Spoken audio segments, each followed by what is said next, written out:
这个是一个非常典型的 BDI 的指数，就是干散货的货运指数，国际的波罗的海的。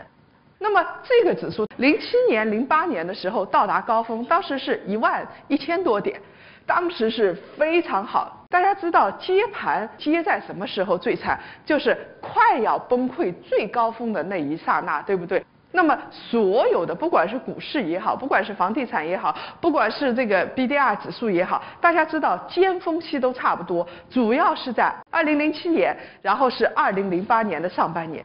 干散货大家都知道，包括中国运煤炭的海峡型的那种船，然后包括中国运铁矿石的那些船，所有的那个船现在已经开始往上走一点点了。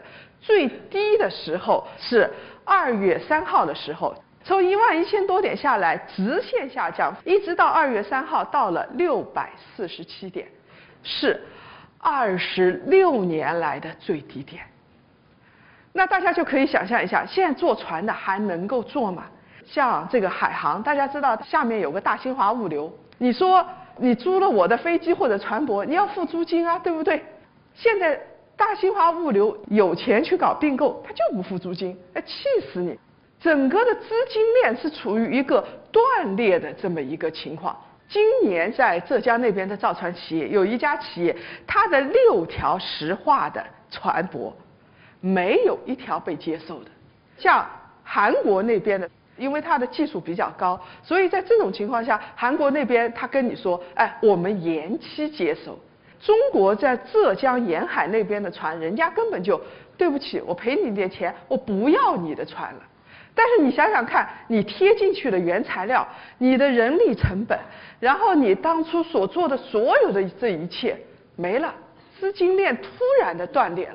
这是我们现在看到的情况，而且我要告诉大家的是，中国现在的情况比2008年的时候更加糟糕。2008年的时候，像铁矿石当时的库存在码头是6000万吨左右，现在基本上要将近1倍。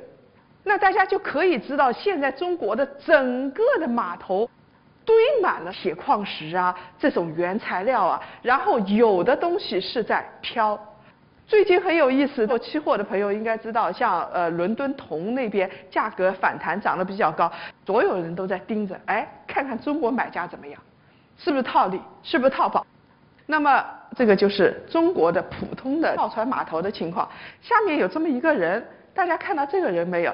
这位先生是浙江东方造船集团的陈通考先生，很好学，到澳门科技学去读书，很专一，20多年一直坚持在造船领域。人家说多元化，他就不干，从几千万一直做到几十个亿，在安徽那边投资也投了几个亿，然后在浙江乐清当地也投资的非常大，几个投资加总起来量非常的广。他当时已经觉得这个造船业不行了，所以到处去投资去圈地。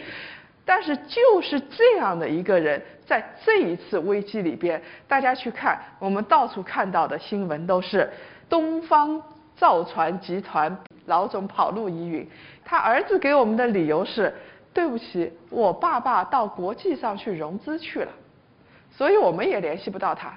去年到今年，他们过的是什么日子？就是银行不断的逼债，不断的逼债，不断的逼债，因为他们扩大投资的过程中，在银行贷了很多钱。然后银行贷款的话，按理来说是借新还旧，像现在地方投融债平台就是借新还旧的，对不对？但是呢，像他们这样的企业，他们说这个还算好，他就来逼债。去年的时候，最常见的一件事情是，银行跟这家企业说，你去把这笔款子还了，我们新的贷款才能放给你，这个叫掉头寸嘛，对不对？结果你借了高利贷，然后银行把贷款收回去，第2天他脸一板，对不起，我们再也批不下这个贷款，没有额度了，这个怎么办？活生生的把一大批搞企业的人逼成了高利贷，这个是去年非常非常典型的一个现象。所以陈通考也同样属于如此。在借了这个高利贷的情况下，大家要知道，今年基本上就属于没什么活路了。这是造船行业的情况。我要告诉大家的是，造船行业未来明年的日子还会更加难过。那么最近沿海的运输价格略有上涨。2011年大家看到的是中国的客流增长了8%，物流仍然是亏损的。去年日子还好过，是因为去年还有一些船在交货，所以呢它还能支撑下去。那么到今年为止，他们基本上已经接不到订单了。所以大家可以想到的是，就从造船行业来说的话，大概多长时间才能恢复？真的不知道。我刚问了一个考察造船的朋友，只有一件事情我们是可以确定的，也就是说，今年肯定有1半左右的企业会倒闭。